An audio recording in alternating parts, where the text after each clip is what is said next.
Espírito Santo, nós entregamos os próximos minutos a Ti, entregamos o controle total e absoluto das nossas vidas, tudo que vai acontecer aqui.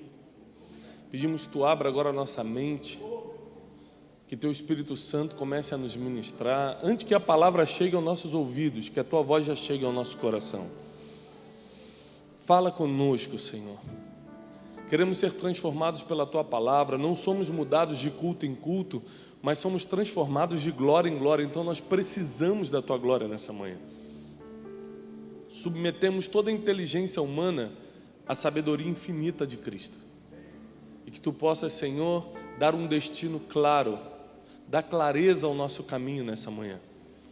Fala conosco, estamos abertos e sensíveis à Tua voz. Obrigado, Senhor. Em nome de Jesus nós oramos. Amém. Abre sua Bíblia, por favor, em Lucas. Lucas, capítulo 2.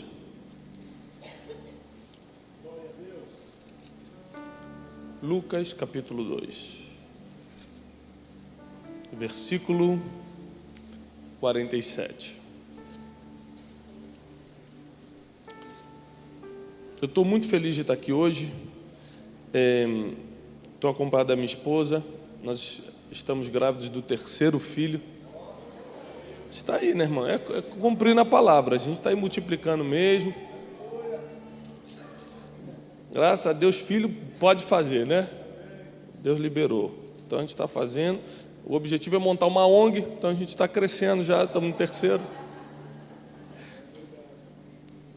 Eu estou muito feliz de estar aqui com o pastor Mirko, um homem de Deus para esse país, para essa nação, estar conhecendo vocês, e eu espero que essa manhã seja uma manhã de edificação, de crescimento, porque Deus colocou uma palavra no meu coração. Na verdade, antes da ministração da palavra em si, do ensino, Deus colocou uma palavra profética, que esse ano vai ser um ano que vocês vão frutificar como nunca antes.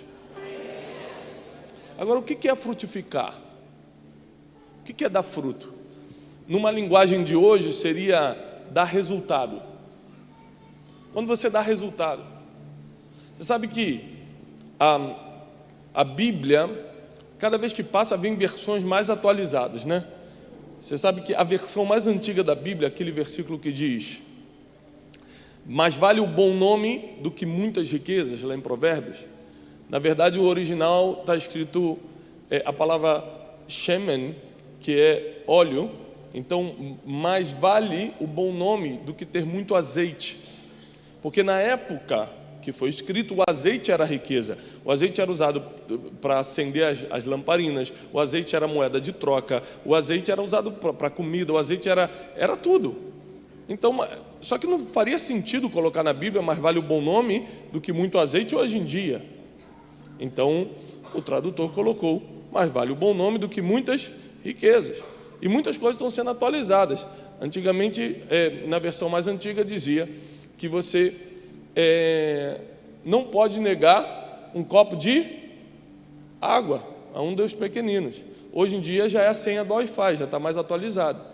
Não se nega. Você entra na casa do irmão, você não quer nem mais água. Você fala: irmão, tem a senha do Wi-Fi aí, por favor?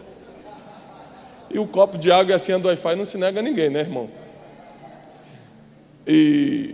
Mas o que é interessante é que, se a gente for contextualizar a palavra dar frutos, e a Bíblia diz que nós temos que dar frutos, e frutos que permanecem, ou seja, não pode ser inconstante, nós atualizaríamos para resultados. Uma igreja que não dá resultado, pessoas que não dão resultados, pessoas que estão sempre vindo para pedir, mas nunca tem nada para dar. Pessoas que estão sempre precisando de alguma coisa, mas não tem nada para oferecer. Pessoas que não têm um histórico para mostrar para Deus. Fala: Deus, você me tirou da lama, me tirou da prostituição, me tirou do pecado, fez a única coisa que ninguém poderia fazer por mim, que é me perdoar. Esses dias alguém me perguntou: rapaz, você é um pensador, você é um pesquisador, como é que você é religioso? E eu respondi essa pessoa e botei a resposta depois no meu Facebook. Falei assim: olha, apesar de ser um pesquisador, de ser um pensador, eu hoje sigo e amo a Jesus Porque na época que todo mundo me deixava, porque quando você errar na vida, todo mundo vai te deixar. Quando você quebrar financeiramente, esquece. Teu amigão vai embora. Quando você cometer um erro, um pecado, ninguém vai te visitar. Mas tem uma pessoa que por tudo que você passou na tua vida, continuou do teu lado, falou, não, eu acredito em você. Eu já vi o teu futuro e eu sei que você vai sair dessa, eu vou ficar do teu lado. É Jesus, a pessoa que olhou para você e te perdoou teus pecados, não se importou com o teu passado. Então como eu posso abandonar o único que acreditou em mim? Porque agora acreditar em mim é fácil, acreditar no pastor Mirko agora é fácil, porque a gente tem resultado. E na época que a gente não era nada, que a gente era pecador, na lama, ninguém queria andar com a gente, falava mal dos outros, a gente mentia, estava dentro de todo o lamaçal que o ser humano passa, e todo mundo quer ficar longe de uma pessoa sem resultados. Aí vem Jesus e fala, eu fico do teu lado, porque eu sou o único que já vi o teu futuro, e eu continuo do teu lado. O diabo, como é acusador, só te vê no passado. O ser humano, como é limitado, só te vê no presente. O único que já viu o teu futuro foi Jesus. E é por isso que você está aqui hoje, porque ele já viu quem você vai se tornar nos próximos meses. Ele sabe quem você vai ser no final de 2017. E eu lhe garanto, não vai ser a mesma pessoa que você começou. Então, dar frutos não é uma questão de status no reino de Deus, é uma questão de sobrevivência. Sabe por quê? Porque eu nunca vi na Bíblia Jesus amaldiçoar um mendigo, nunca vi Jesus amaldiçoar uma prostituta, eu nunca vi Jesus amaldiçoar nem sequer um pecador, um traficante, o que seja, mas uma árvore sem frutos ele olhou e amaldiçoou. Quando ele voltava de Betânia para Jerusalém, teve fome, olhou para a figueira, falou, tenho fome, vou comer um figo. E a figueira não tinha figos, e deu uma boa desculpa, não é época de figos. Porque sempre quando Deus nos pede alguma coisa, a gente tem uma boa desculpa. Deixa eu te falar uma coisa, Deus te levanta até dos teus fracassos, mas nunca das tuas desculpas. O teu futuro é construído pelas decisões que você toma hoje, não pelas desculpas que você dá. O teu futuro é construído, é decidido, não é pelas orações de domingo, é pelas decisões de segunda-feira.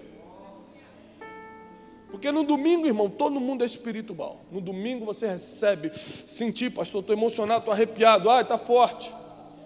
Isso é no domingo. Na segunda-feira, que a gente está lá fora na batalha, na guerra, no dia a dia, é aí que a gente mostra quem é. Deus está muito mais interessado na tua segunda-feira do que no domingo. Porque aqui todo mundo é espiritual. Aqui eu já estou todo arrepiado. O problema é se eu sou essa mesma pessoa amanhã, na terça, e na quarta que falta o dinheiro, e na quinta que alguém me acusa injustamente, e na sexta que o parente fala mal de mim, e no sábado que chega o convite para sair para aquele lugar que você sabe que não pode ir. Nós perdemos a oportunidade de dar frutos no reino, de dar resultados em todas as áreas da nossa vida, porque nós não atentamos para toda a instrução que vem antes das promessas. Fala para o irmão que está ao seu lado, antes de toda promessa, vem uma instrução. Eu poderia ficar aqui dando 1000 exemplos, mas eu vou dar um. Gênesis 12 diz assim, Abraão, sai da tua terra, olha a instrução, sempre antes da promessa vem uma instrução, sempre, sem exceção. Abraão, sai da tua terra, sai da tua parentela, sai da casa dos teus pais e vai para a terra que eu te mostrarei. Ponto, finalizou a instrução. Versículo 2, então, vírgula, vai entrar a promessa, de ti farei uma grande nação, multiplicar-te-ei, vou te abençoar, os que te abençoarem serão abençoados, os que te amaldiçoarem serão abençoados. Ou seja, quando você lê a Bíblia, por falta de inteligência, nós vamos falar um pouquinho de inteligência hoje, por causa da sua ignorância, do mar de ignorância que tem regido as vidas e as famílias no Brasil, você lê a Bíblia e não entende nada, porque nós não temos o mínimo de pensamento crítico. Sabe o que é o pensamento crítico? Eu consegui criticar meus sentimentos, duvidar de algumas emoções, ler tentando entender de verdade. Por exemplo, tem um versículo da Bíblia que diz assim, vou explicar o que é pensamento crítico.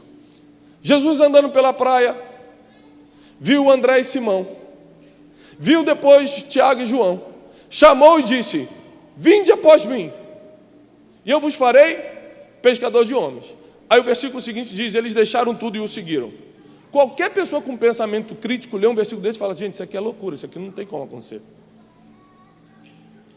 Por quê? Porque eu não posso estar na minha empresa, no meu barco, estou lá ajeitando minha rede, fazendo as coisas, passa um homem, um barbudo ali na beira da praia e fala: oi, tudo bem? Pai do Senhor, me segue aí. Ah, tá bom, vou deixar tudo aqui, vou te seguir, vamos. Isso não existe. Mas a gente lê sem pensamento crítico, é por isso que a gente não desenvolve a inteligência. Porque o questionamento é o princípio da inteligência, da mesma forma que o temor do Senhor é o princípio da sabedoria. Aí eu comecei, mas como que pode? Como é que eles largaram tudo?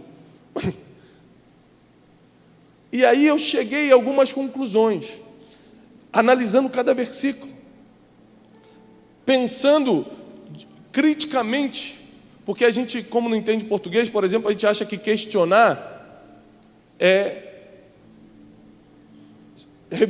rebelião. A gente acha que estudante é a mesma coisa que aluno. A gente não sabe diferenciar algumas palavras, por falta de inteligência. Então a gente também não sabe nem ler, nem se expressar. Mas Deus vai estar mudando isso, porque Deus está levantando uma geração inteligente e empreendedora no Brasil. Uma geração do reino que é inteligente e empreendedora. Nunca tivemos uma colheita tão sobrenatural de vidas como vamos ter a partir de 2017, por causa do nível de sabedoria que vamos comunicar o que Deus tem feito dentro de nós. E aí, presta atenção. Antes de toda promessa, tem uma instrução, mas como a gente não sabe ler, a gente só foca na promessa. O irmão chega para mim e fala: pastor, muito tremendo aquele versículo que diz que nós vamos comer o melhor da terra. Eu falei: não, meu irmão, não é isso que está escrito, não. Está escrito: se, vírgula, me ouvirdes, vírgula, e me obedecerdes, vírgula, comereis o melhor da terra. Antes da promessa tem uma instrução. E você não quer seguir a instrução, mas quer o cumprimento da promessa. Só que só quando você cumpre os princípios, Deus cumpre as promessas. Porque toda promessa está atrelada a um princípio. Nós somos uma geração que vivemos de arrepios, mas não cumprimos princípios. Vivemos de muito barulho, mas não desenvolvemos a inteligência e a sabedoria que Deus colocou em nós. Tudo vem dele e tudo é para ele. Na verdade, nada vem de você, mas ele colocou uma semente em você, espero que pelo menos você regue. Porque Deus pensa em você, mas não pensa por você. A fé só resolve o impossível, meu irmão. O possível é função da tua inteligência. Deus pode, pela fé, te dar a melhor empresa do mundo, mas nunca vai administrá-la por você. Porque é função do que Ele já te deu, inteligência e sabedoria para você administrar. Deus pode te dar um casamento, mas Ele não vai tratar tua esposa ou teu esposo bem por você. Não vai. Não vai. Me mostra aí. Deixa eu bater na minha esposa para ver se ela fica comigo. Eu posso ser o maior homem de Deus do mundo. Na sogra pode, mas na esposa não, gente.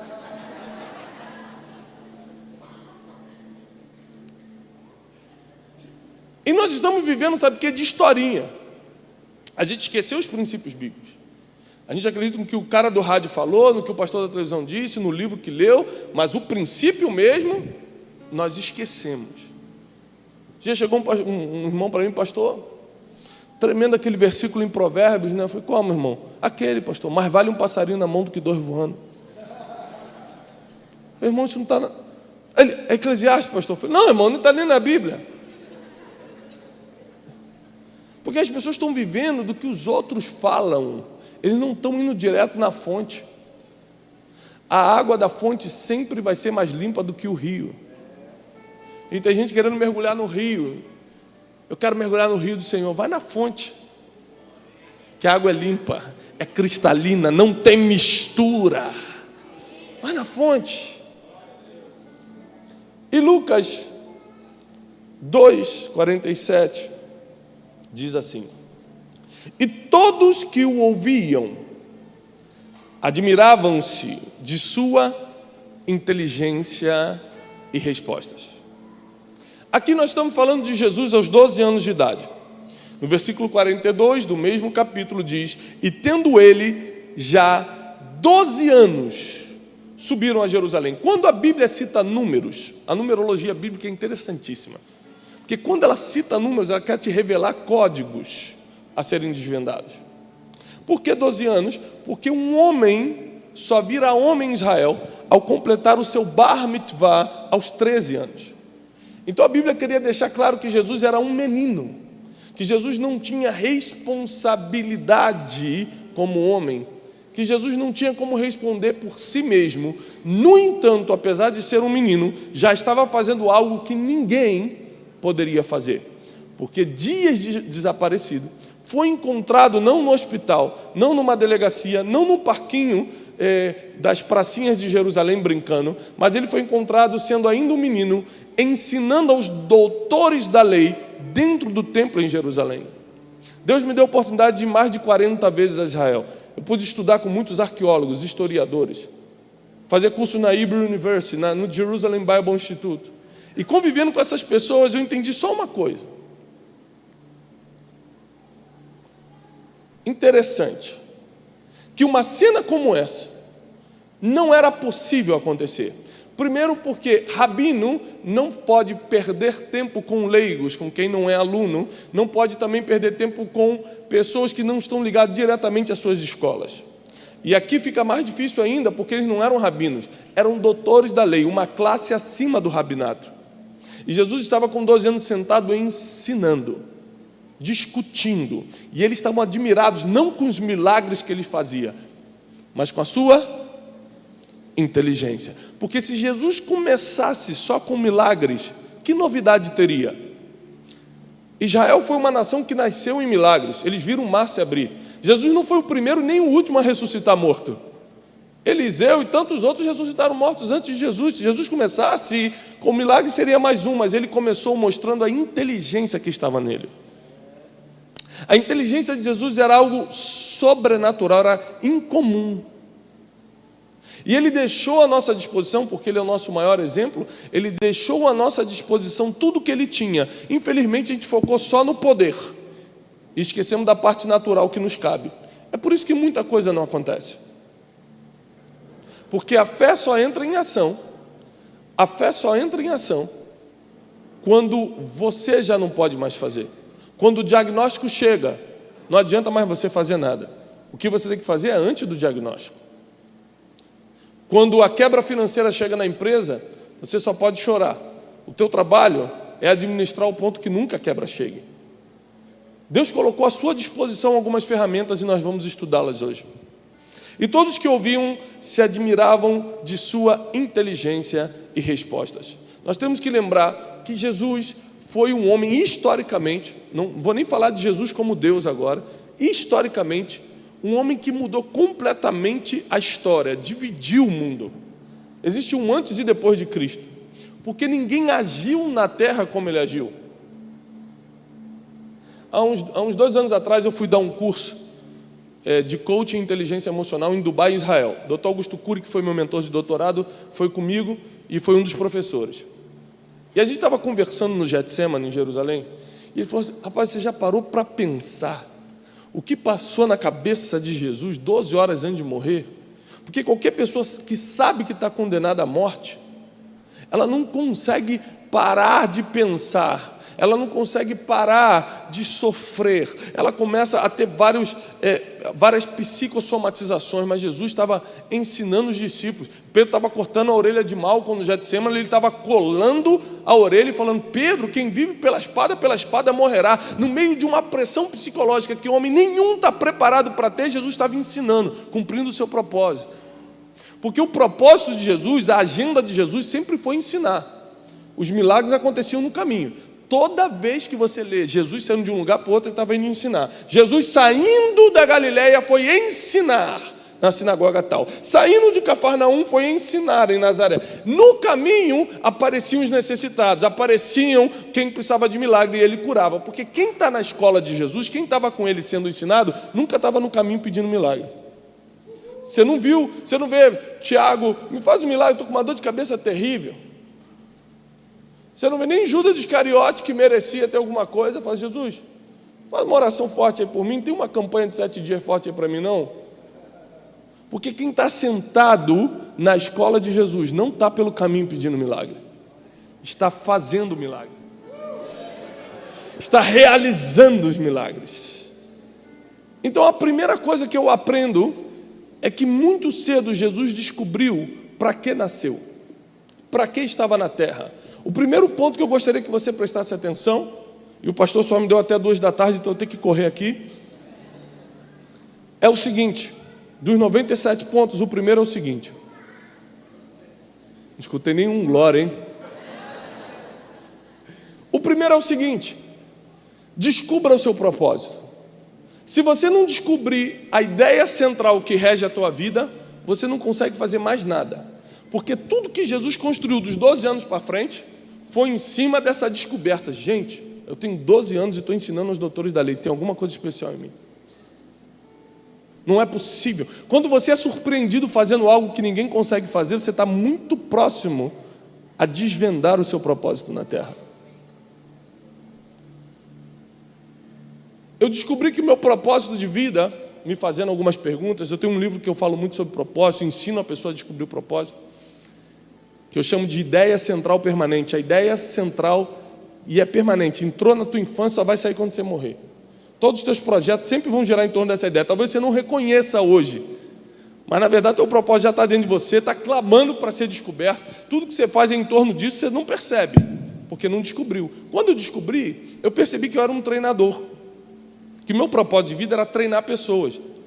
E aí muita coisa ficou clara para mim. Eu descobri que se eu sou um treinador, eu sou o Tite, eu não sou o Neymar. Então eu não posso ficar com inveja se ele faz gol e eu não, se ele ganha 10 milhões e eu não. Dentro da igreja tem um monte de perseguição, um monte de competição, um monte de invejinha, porque você não descobriu quem é você. Então você está se comparando com o resultado de uma pessoa que não tem nada a ver com o teu propósito. Jesus, quando descobriu o propósito dele, ficou mais fácil. Porque sabe qual foi o ponto número 2? Ele desapareceu. Dos 12 aos 30 anos ele não aparece em lugar nenhum, nem historicamente, nem na Bíblia, ele desaparece. Agora, se você descobre o teu propósito hoje, amanhã você já está botando no Facebook: glória a Deus, que eu descobri que eu vou ser missionário. Pastor Mirko, me abençoa que a Americana está pequena para mim. Porque o ser humano é louco. O ser humano sem treinamento viaja. Aí Deus te dá uma palavra hoje, você descobre o teu propósito, teu destino. Caramba, você é pastor, você é missionário, você é um grande advogado, você é o presidente da república, Deus me mostrou. E você acha que amanhã vai acontecer. Entre o teu chamado e o cumprimento do teu chamado tem a etapa da carpintaria. Jesus ficou 18 anos ali, fazendo madeirinha. Gente morrendo do lado dele, criança morrendo, casal se separando, aleijado ali na frente. E ele não manifestou o propósito, porque não era chegada a hora de fazer. O tempo conta muito para Deus. O tempo conta tanto para Deus que Davi pecou infinitamente mais e muito mais sério que Saul.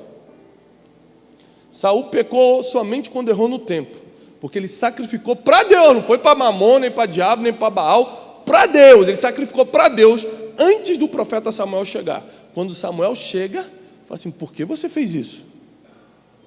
Não, o povo estava com medo, os filisteus estavam avançando, você não chegava, eu sacrifiquei. Irmão, a pior coisa que você pode dar para Deus é uma desculpa. Vou insistir nesse assunto. A pior coisa que você pode dar para Deus é uma desculpa. Aí o profeta Samuel falou assim: hoje Deus está tomando o trono de você. A Bíblia diz que foi no 2º ano do reinado. E Saul reinou por 40 anos em Israel. Se hoje Deus estava tomando o trono dele, como é que ele reinou mais 38 anos? É porque Deus só toma o que é teu. Deus só toma o que Ele te deu. O que os homens te deram, Ele não mexe. E quem deu aquele trono físico para Saul? As tribos, e não Deus. Então Deus tomou um manto de autoridade, Deus cortou a ligação espiritual com ele, tanto que ele começou a consultar necromante e tudo quanto é tipo de coisa, porque Deus já não falava com ele. Então não pense porque uma pessoa está no altar, não pense porque uma pessoa está num trono que Deus está com ele, porque Deus pode estar muito tempo com a ligação cortada. Nem todo mundo que está no altar Deus colocou, nem todo mundo que está num trono, nem todo mundo que chegou num governo, nem todo mundo que é chefe, Deus colocou. Às vezes os homens colocaram. Então não ache também porque você está bem, que Deus está bem com você.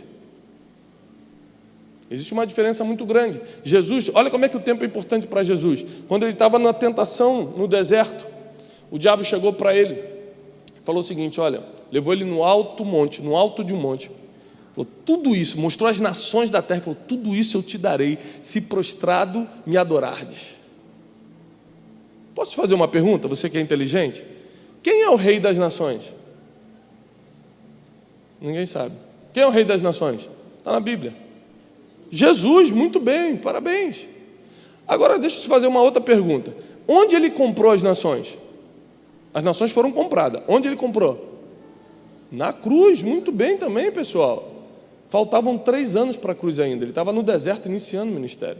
O diabo, quando não consegue te atrasar, porque tem unção, tem anjo do teu lado, tem ministração do teu pastor, ele não está conseguindo atrasar a tua vida, ele fala assim, então vou fazer o seguinte, eu vou adiantar. Porque para o diabo só importa que você faça fora do tempo, para Deus não liberar a promessa. Então ele fala assim, já que eu não consigo atrasar, porque o cara é muito fiel, eu vou adiantar. O que Deus prometeu para ele mesmo? Prometeu às nações, eu te entrego todas as nações. Agora. Ele não está prometendo algo que Deus não te falou, ele pega o que Deus te falou e entrega antes. Aí Jesus falou, para trás, Satanás.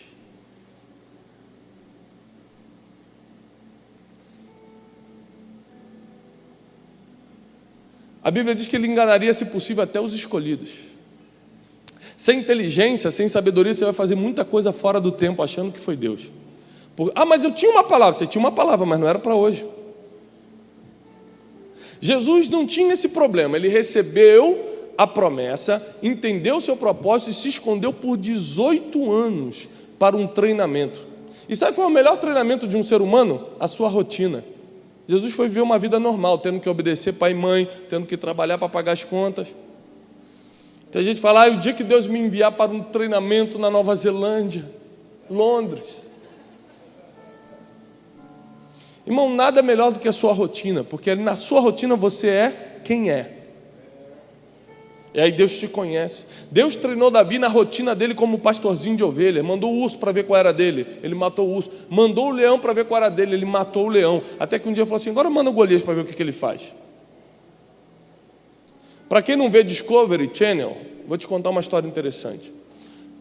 O urso, quando vai atacar, ele vem correndo nas 4 patas e de repente fica de pé para poder fazer o ataque. E um urso em pé chega a ter 3 metros de altura. Davi podia ter reclamado, dizendo que aquilo era uma provação, dizendo que Deus tinha abandonado ele, dizendo que ele estava sozinho com as ovelhas. Mas Davi entendia que as dificuldades da vida, que os problemas da vida, que a contrariedade da vida, esse mesmo que te faz chorar, te faz perder noite de sono, te faz marcar gabinete como pastor, que você interpreta como problema, Deus chama de treinamento. Aí Davi fala assim, é um treinamento. Um dia que o pai dele pede para ele levar pão na guerra e queijo para os comandantes, ele não fala, agora você é baixado office boy, agora eu sou padeiro. Não, ele pega e obedece. Porque antes da promessa vem um princípio. Se você quebrar o princípio de obediência ou qualquer outro, a promessa não se manifesta. Então ele pega o pão e vai. Quando chega lá, tem um gigante afrontando o exército de Israel. Tem um gigante que há 40 dias ameaça Israel e nenhum dos homens treinados teve coragem de enfrentar. Nem o rei teve coragem de enfrentar. Quando ele viu aquela cena, ele ficou com raiva. Ele se aproximou e gritou. O que ele gritou, pessoal? Não. Esse é o que todo mundo pensa. Eu faço isso para a pessoa errar mesmo. Ele não falou quem é esse incircunciso.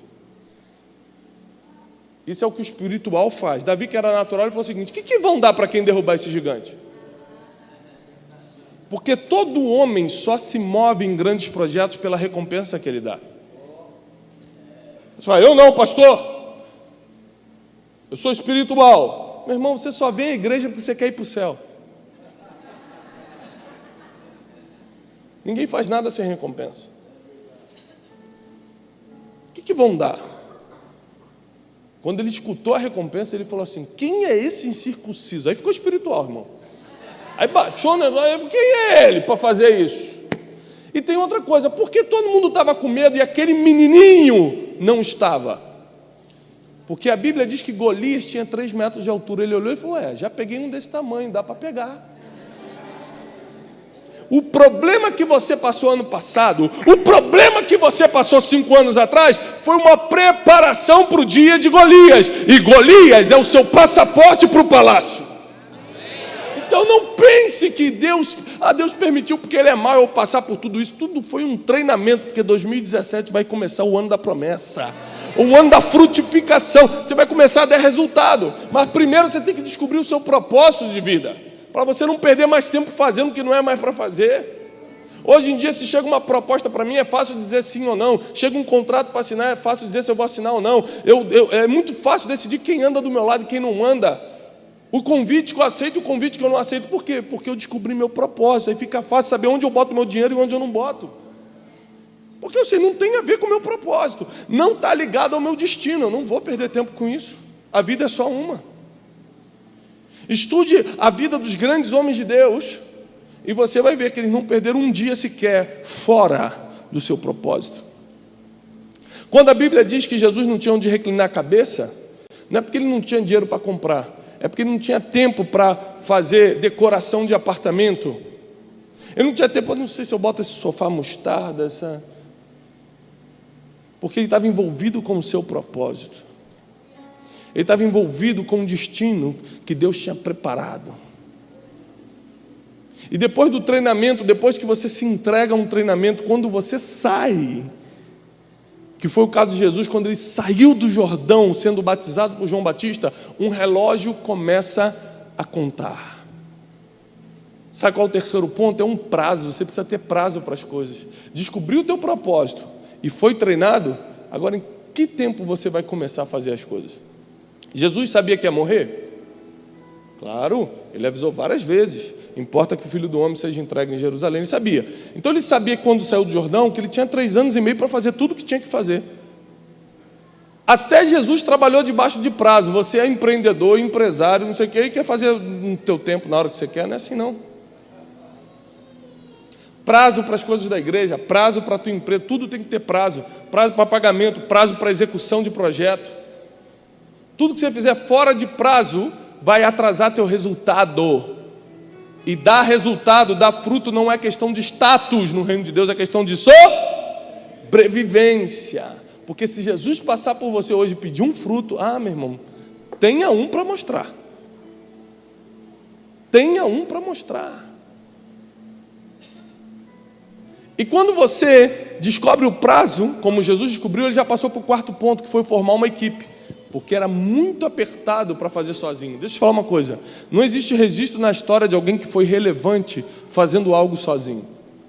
Eu só estou podendo ministrar aqui porque tem uma equipe na minha casa cuidando das crianças, tem uma equipe no instituto, tem uma equipe nas coisas que eu faço, porque sem equipe a gente não consegue fazer nada. Tem uma equipe aqui comigo, o Ronaldo está ali atrás, minha esposa está aqui. Tem uma equipe. Sem equipe a gente não avança. Até Jesus teve que montar uma equipe. Ele era Deus, ele podia só estalar o dedo. Mas como ele estava preso nas regras naturais, porque ele estava na terra, ele ensinou a melhor forma de fazer. Gente, se a gente só seguir o que Jesus fez, a gente vai viver a melhor vida, a qualidade de vida que nenhum médico pode oferecer, que nenhum estudo pode dar. Ele falou, monta uma equipe.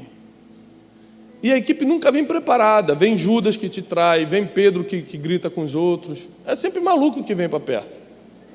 Isso é normal, não é só contigo não.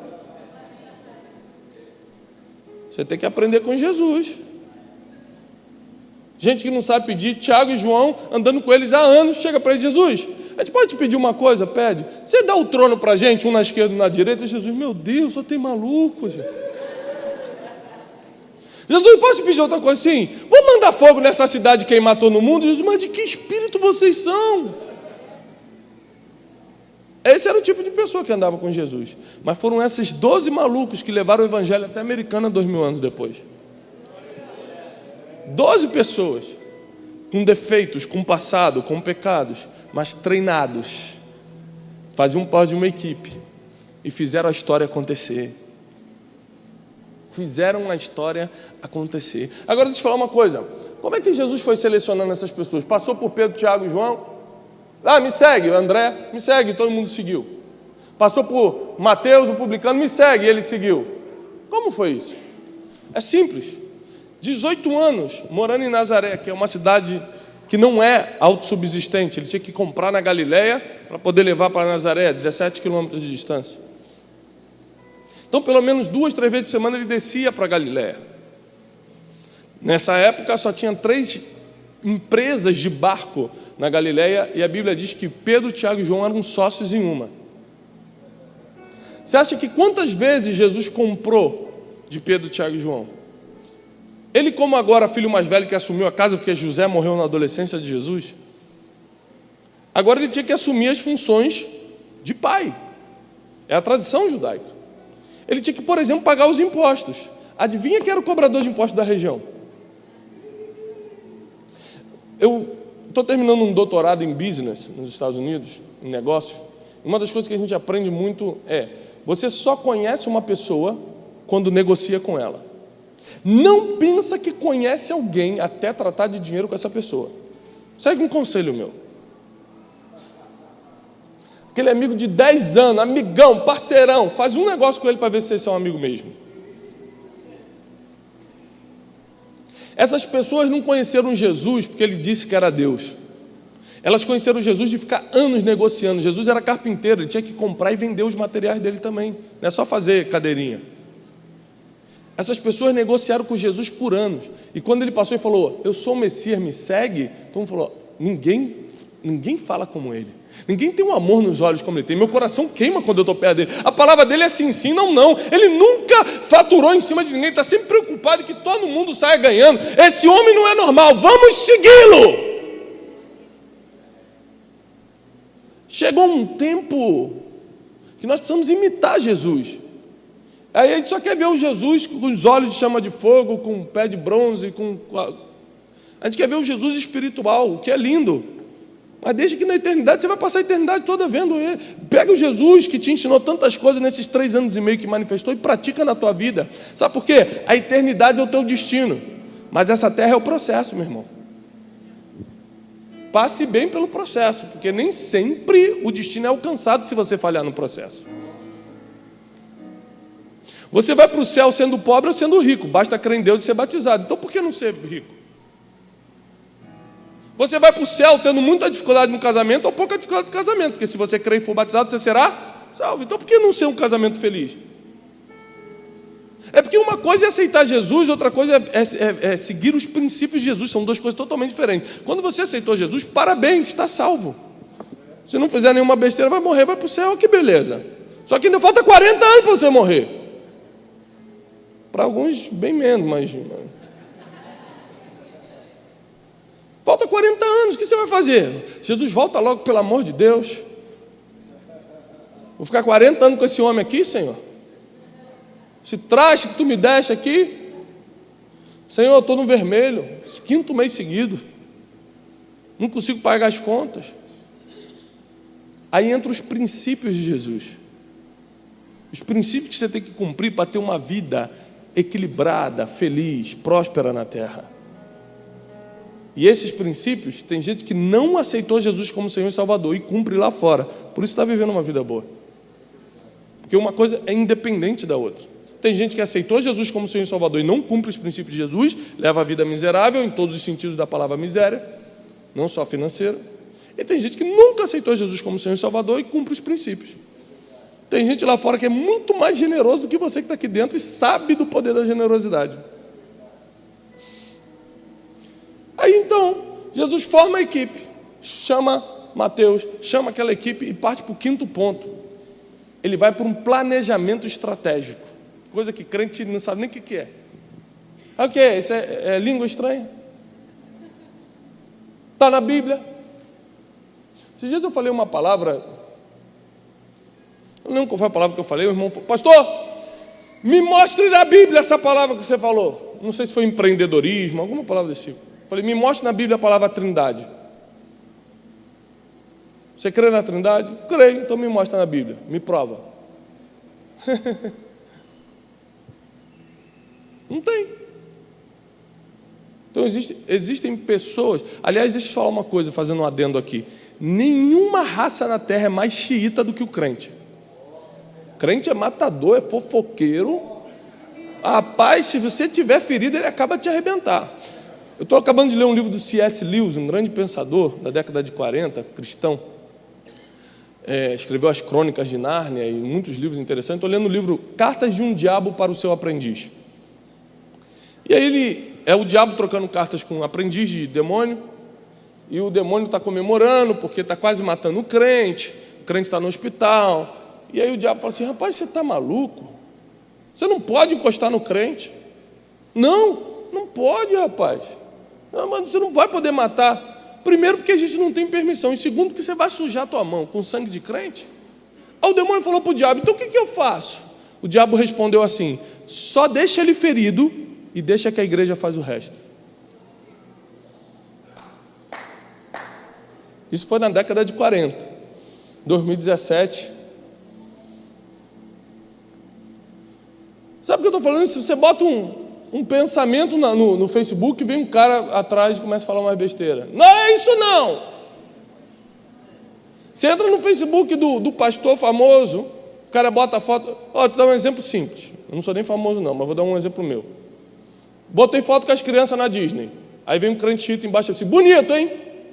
Gastando o dinheiro do povo de Deus para abençoar Satanás na Disney.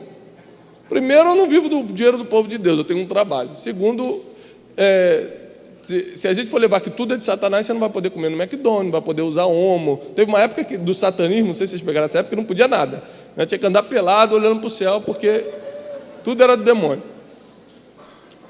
Falei: meu irmão, se o McDonald's for do demônio, eu estou ferrado, porque... Eu falei, aquilo me pesou, falei: que droga. Aí paguei a foto. Falei, tá. Isso foi em janeiro. Em abril eu fui para a Índia. Todo ano eu vou para a Índia fazer um trabalho missionário que a gente toca lá. Aí estava na Índia. Aí tirei uma foto no orfanato com as crianças que a gente tem, que a gente apoia lá. Aí um irmão botou embaixo: bonito! Em vez de estar apoiando as crianças do Nordeste, está aí dando dinheiro para a Índia. Eu falei: gente, crente é xiita mesmo. Quer matar todo mundo, quer falar mal de todo mundo. Graças a Deus aqui em Americana não tem isso. Mas lá em Alphaville, onde eu moro, está terrível. Então o planejamento estratégico foi muito importante, porque Jesus falou assim: puxa, já descobri meu propósito, sou o salvador da humanidade, eu tenho que ensinar essa geração e esse ensino tem que perpetuar para as próximas gerações, eu preciso dividir a história. Ele passou pelo treinamento para ser capaz de fazer em 3 anos, e com uma pessoa demoraria 300 anos para fazer, porque tem isso, quando você passa pelo treinamento de Jesus, você faz em 2 semanas, com uma pessoa leva 20 anos. Você fica produtivo e não ocupado. Porque tem gente que está 20 anos ocupado e não faz nada, não tem resultado nenhum. Tem gente que está produtivo 2 semanas e tem um monte de fruto para mostrar. Terceiro, eu já sei que eu tenho só 3 anos e meio. Quarto, eu já tenho uma equipe. Agora eu preciso planejar como eu vou fazer isso acontecer. Jerusalém era a cidade que todo mundo queria morar. Cidade que todo mundo queria estar. Se você fosse começar um ministério naquela época, você tinha que começar em Jerusalém, cidade onde estavam os holofotes, estava o sinédrio, os sacerdotes, o dinheiro, os polícios, tudo estava ali. Se você quisesse aparecer na foto, você tinha que estar em Jerusalém. Jesus escolhe Cafarnaum para começar o ministério. Porque tem lugar que todo mundo quer estar, mas não é para você. Não é estratégico para o seu tempo. Por isso não vá pelo que todo mundo quer, pelo que todo mundo faz, pelo que dá certo para todo mundo. Pode dar certo para todo mundo, mas nada vai fazer dar mais certo do que a voz de Deus te guiando nas estratégias. Aí Jesus foi para Cafarnaum. O que ninguém sabia é que Cafarnaum era a cidade pedágio, à beira da Via Maris, a principal via comercial de Roma na época.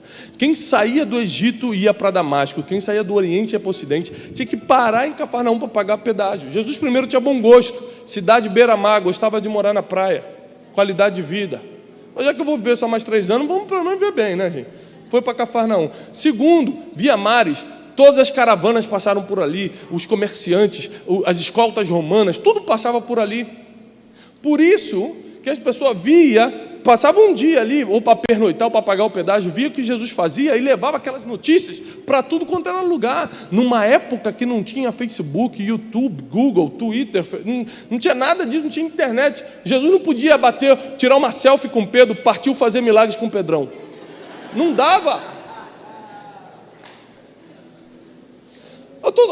Eu deixei de seguir um monte de gente no Instagram esses dias, pastor. Por quê? A pessoa posta foto assim, eu orando forte. Mas Jesus, mas não dá só para orar, não? Tem que tirar selfie orando? Eu, no momento de adoração, aí ele fala assim, mas Jesus, desculpa se alguém faz isso, não é contra você não. Então Jesus não dava para bater uma selfie com o Pedrão. Ele tinha que arranjar uma estratégia viável para o momento. Olha, além de ficar em Cafarnaum, ele usou uma ferramenta que a neurociência defende hoje como o seguinte, ó, o não proibitivo é um indutor neurótico do sim. Vou te explicar o que é isso. Se você falar para o teu filho assim, filho, não encosta na tomada, ele não estava nem pensando em encostar. Quando você falou, ele... O não proibitivo é um indutor neurótico do sim. Se tem alguém atrás de você e falar, não me olha, na hora você olha. Se eu pedir, ó, por favor, pessoal, não imaginem um fusquinha rosa aqui na frente. Eu pedi para não imaginar, mas você imaginou. Porque o não proibitivo é um indutor neurótico do sim. Aí Jesus, em Cafarnaum, nos 4 evangelhos, ia fazendo os milagres, acabava de levantar o aleijado e falar, uma coisa eu te peço, não fala para ninguém que fui eu que te curei. Versículo seguinte, e a sua fama correu até a Síria. Planejamento estratégico, escolher o lugar certo, a fala correta, as ferramentas que você vai usar. 6, Jesus tinha um mentor. Querido, ninguém vai chegar a lugar nenhum relevante nessa terra sem um mentor. O que é um mentor? Alguém que já viveu o que você ainda vai viver, que já chegou onde você está sonhando em chegar. Alguém que está num nível que pode te puxar para cima. Você é a média das 5 pessoas que convive. Tem gente convivendo com tanta pessoa ruim que só afunda cada dia. A única pessoa que tinha condições de mentorear Jesus era o Pai. Por isso que ele chegava cansado, todo mundo chegava cansado, aqueles dias de milagre pelas aldeias, os discípulos iam mimir, Jesus ia para o monte, passar a noite toda, sendo mentoreado pelo Pai. Por isso que ele já descia com as estratégias, ele descia com o nome dos discípulos. Descendo Jesus do monte, chamou Pedro, Tiago, João, mentoreio. Ele descia do monte e já vinha com a agenda da semana, vamos para tal lugar. Agora, olha só, se o mentor é tão importante, está tão acima de você, onde você vai encontrar? Ele não come onde você come, não mora onde você mora. Quando eu entendi o poder de um mentor, pastor Mirko, eu comecei a investir tudo que eu tinha para concentrar mentores na minha vida. E às vezes não é só um mentor, porque às vezes eu tenho um mentor financeiro que eu jamais deixaria ele me aconselhar na família. Mas quando eu preciso de um mentoreamento financeiro, eu vou nele. O meu mentor financeiro, eu honro a vida dele como meu mentor financeiro. Tenho um mentor de vida. Eu estava viajando um tempo atrás, e o meu mentor de família me ligou e falou, estou vendo que você está com as crianças em tal lugar. Eu falei, posso te dar um conselho? Eu falei, pode, claro. Desliga seu telefone. E passa os próximos dias vivendo como se fosse o último com eles. Corre com eles, bota no ombro, brinca, vai em todos os brinquedos. Eu falei, até na montanha-russa? Porque cria memórias para você e cria memórias nele. Porque quando você tiver a minha idade, ele tem 70 anos, você não vai lembrar de nenhum diploma que você conseguiu, você não vai lembrar de nenhum dinheiro que caiu na sua conta, você só vai lembrar aquelas férias de 1900 e tal com as crianças. Aquilo mudou minha forma de interpretar meu momento com meus filhos, porque eu tinha um mentor que já viveu 50 anos na minha frente, está me ligando e falando, cara, olha, o final da vida é assim, começa a construir agora. Quanto vale isso? Mentores financeiros que falaram, não bota o dinheiro aí, daqui a 2 anos vai acabar assim, faz assado. Quando eu comecei a andar com alguns mentores, não eram pessoas disponíveis, eram pessoas que estão num nível muito acima. Eu ligava para a secretária, falava assim, onde é que o doutor fulano vai estar sexta-feira? Sexta-feira ele está num voo para Dallas. Falei, qual o voo? Pegava o voo, comprava um voo para Dallas e não era rico não, irmão. Dava meu jeito. Ia 10 horas de voo do lado do cara, só para ir. Mas como é que o senhor faz nessa situação? Mas como é que faria se fosse naquilo? Não tinha nada para fazer lá em Dallas. Mas como é que não sei o quê? Sai mais barato do que os problemas que eu economizei na vida. Mas tem gente que quando chega do lado de uma pessoa influente quer tirar selfie, em vez de pedir um conselho, em vez de fazer uma pergunta inteligente. Essa é a nossa geração, a geração do entretenimento e não do entendimento. Por último, Depois do mentoreio, e aí eu encerro aqui, ponto número 7. Jesus nunca revelava quem era para ninguém. Ele nunca revelava o seu destino para ninguém.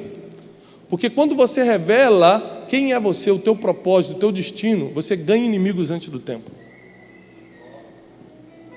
Pilatos, você é o rei dos judeus? Você que está dizendo. Os fariseus, então você que é o Messias que estava para vir sobre Israel, né? Olha, eu te respondo se você me responder. O batismo de João Batista é do céu ou da terra? A Bíblia diz, não tendo o que responder, ninguém perguntou mais nada. Jesus não falava quem ele era. Porque quando você revela quem é você antes do tempo, você ganha inimigos antes do tempo. A diferença de José e Jesus é que quando José desvendou o destino dele, quando Deus dá aquele sonho, falou, meu Deus, eu vou governar, ele reuniu a família, gente, tem um comunicado para fazer. Vou governar, vai todo mundo se prostrar diante de mim. Não estava mentindo, não. Só que ele estava revelando um destino antes do tempo. Ele sofreu a vida toda para cumprir o mesmo propósito. Jesus só sofreu as 12 últimas horas. Você decide o nível e a quantidade do teu sofrimento pelo que você fala. A psiquiatria já provou que 97% das suas angústias vêm pelo que você fala e não pelo que falam contra você. Chegou um tempo de nós sermos realmente uma geração inteligente, empreendedora. Fala menos, escuta mais, a sabedoria habita com o silêncio. Já sabe quem é você, já sabe o teu destino, guarda para você. A Bíblia dizia que quando o anjo dava uma revelação para Maria, quando Jesus fazia um milagre tremendo na frente de Maria, sempre fala assim, e Maria guardava todas essas coisas no seu coração. Não falava, gente, você viu meu filho? Messias, está curando aí todo mundo. Está que nem minha mãe. Quando minha mãe tivesse casa assim, você conhece meu filho Marcos? Ele canta uma música tão bonita, o Tiago prega. O Daniel fica falando, mãe, para mãe. Levar ele em qualquer lugar, está no ônibus, tudo bem? Você já escutou uma música do meu filho? Eu vou te cantar, assim, ó. Começa a cantar, eu falo, mãe, pelo amor de Deus. Maria não, Maria, ela guardava todas as coisas no seu coração. A gente tem muita dificuldade em escutar, guardar no coração e esperar aquele tempo que eu falei, da promessa se cumprir. Não fazer nada antes do tempo. Deus te trouxe aqui para essa manhã de ensino porque Ele quer liberar o teu destino, Ele quer desvendar o teu propósito. Deus quer te dar as ferramentas para que você comece a dar fruto. Deixa eu te falar uma coisa, essa semana você já vai dar mais fruto do que deu em todo o ano de 2016. Porque um novo nível de instrução está chegando, e quando vem instrução, a promessa se manifesta. Quando Deus manda a instrução é porque a promessa está chegando. E tem muita gente aqui nessa manhã que entendeu o que Deus queria fazer. Tem muita gente aqui que enquanto eu estava ministrando, falou, é por isso que isso não acontece. Puxa, nisso que eu estava errando. O Espírito Santo foi te mostrando. Eu quero agora pedir para que você corra no altar. Somente as pessoas, preste atenção, tenha temor e tremor nesse apelo. Somente as pessoas que enquanto a palavra estava sendo ministrada, o Espírito Santo foi te mostrando, por isso, eu podia ter produzido, foi aqui que eu perdi. O Espírito Santo foi te mostrando coisas, teu espírito foi aquecendo. É por essas pessoas que eu quero orar e profetizar. Vem no altar agora. Se Deus falou contigo durante essa mensagem, se Deus te mostrou os pontos que você está errando, se tem coisa que você precisa mudar na tua vida, pode vir, porque depois da instrução vem a manifestação da promessa. Espírito Santo de Deus,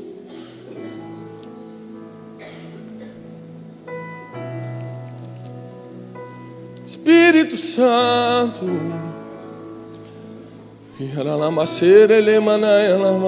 revela o teu propósito.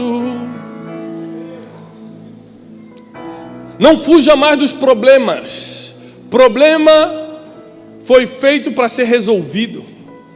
Quem resolve problemas difíceis recebe governo. Daniel governou da Babilônia porque resolveu o problema de Nabucodonosor. José governou no Egito porque resolveu o problema de Faraó. Você está fugindo de problema ou resolvendo o problema? Você está se escondendo dos problemas ou está matando os problemas? Gigantes não foram feitos para nós fugirmos, foram feitos para serem derrubados. Deus te trouxe aqui nessa manhã porque Ele vai te levar para outro nível, vai ser outra dimensão. Esse ano de 2017 você vai colher frutos e eles vão permanecer. Vai ser um ano de resultados, um ano de instrução profética, e as coisas vão começar a acontecer numa velocidade que você nunca imaginou. Deus está deixando o teu passado no passado. Deus está te mostrando princípios que você vai ter que cumprir a partir de hoje. Cumprir princípio é muito difícil. A Bíblia diz que se você sabe que alguém tem alguma coisa contra você, deixa a tua oferta de lado, reconcilia-te com teu irmão e depois traz a oferta. Olha esse princípio. Se você sabe que você precisa pedir perdão a alguém, você tem que sair da igreja hoje e pedir, senão a tua oferta nem vale. A Bíblia diz em Tiago 3, que a tua boca é fonte de água doce ou água salgada, de bênção ou de maldição. Não dá para sair duas fontes da mesma boca. Quando você abre a boca para falar mal, para amaldiçoar, para fofocar, você escolheu a água salgada, e agora a água doce não flui mais. É por isso que tem gente que pede e não recebe, ora e não é atendido. Nós quebramos princípios diariamente, mas pensamos que só pelo ato religioso de vir ao culto alguma coisa vai acontecer. Mas a instrução está chegando na tua vida, e agora a promessa vai se manifestar. A promessa vai se manifestar. Deus vai te ensinar a remir o tempo, a fazer as coisas dentro do tempo. Meu Deus, o que está vindo sobre a tua casa, sobre o teu ministério, sobre a tua empresa, deixa eu falar uma coisa, a tua empresa não vai quebrar, a tua empresa não vai falir, não vai faltar nada, não importa a situação da tua família, a tua família não vai partir no meio. Deus é um Deus de misericórdia, Deus é um Deus de restauração, e é um Deus que te ensina princípios para que Ele esteja livre para cumprir as promessas. Deus nunca vai quebrar um princípio para poder te abençoar, porque a bênção está dentro do princípio. Ele te trouxe aqui, você que está no altar principalmente, porque essa manhã é uma manhã de transformação, de upgrade, de crescimento, de passar para outro nível, de passar para outra dimensão. E eu quero profetizar na autoridade do nome que está sobre todo nome, que é o nome de Jesus, que hoje começa um novo tempo. Os resultados vão acontecer. E tem mais. Pessoas vão receber ainda hoje, e à noite já vão ter testemunho para contar. Porque quando a instrução entra, a promessa se manifesta. Tem coisas que estão retidas há anos da tua vida, que serão liberadas essa semana. Não ache que é coincidência se aquela causa na justiça sair. Não ache que é coincidência se aquela pessoa te ligar e pedir perdão. Não ache que é coincidência se a restauração chegar, se a bênção financeira vier. Não é coincidência, é que quando chega a instrução, a promessa se manifesta.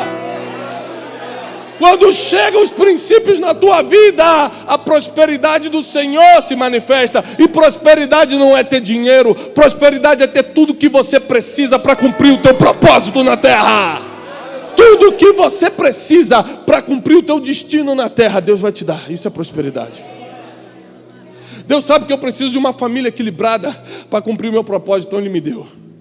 Deus sabe que eu preciso ter as contas pagas para poder ter paz para ministrar, então Ele me deu. Prosperidade não é ter dinheiro, é ter tudo que você precisa para cumprir o teu propósito na terra. O que você precisa, coloca diante de Deus, porque a instrução chegou e agora a promessa vai se manifestar. Começa a colocar um prazo nas coisas, começa a olhar as pessoas que tem que formar a tua equipe. Às vezes tua empresa não está crescendo, às vezes teu ministério não está desenvolvendo, tua família, porque você não sabe formar a equipe, não sabe treinar as pessoas que às vezes chegam dodói do teu lado, mas Deus colocou ali para que você seja a bênção na vida dela. Treine essas pessoas. Chegou um tempo de ser mentoreados, de parar de cometer os erros básicos que a gente comete, começar a escutar a experiência de quem já viveu.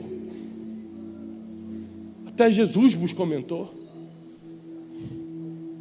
Chega uma hora de falar menos e escutar mais, parar de falar para todo mundo o que você acha, o sonho que Deus te deu, a palavra profética que você recebeu.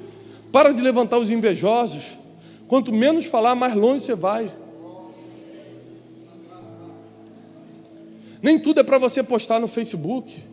Nem tudo é para você falar com o teu vizinho.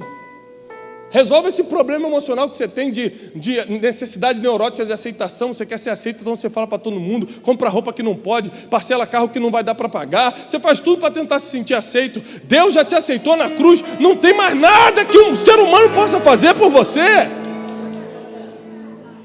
Levante suas mãos no sinal de receber. Eu quero profetizar. Pai, em nome de Jesus, Essa manhã está selada como uma manhã de promessa. Eu profetizo que hoje à noite vai descer uma unção sobrenatural que vai liberar destinos, que vai liberar promessas. Vai ser algo, Pai, que nós não experimentamos. Nós profetizamos debaixo da instrução que foi dada, debaixo do poder da Tua palavra, que hoje começa um novo tempo na família, no ministério, nas finanças, nos empreendimentos. Esse povo, como diz a palavra, será o povo mais feliz da terra. Aqueles que recebem, aplauda ao Senhor com toda a tua força, em nome de Jesus Cristo.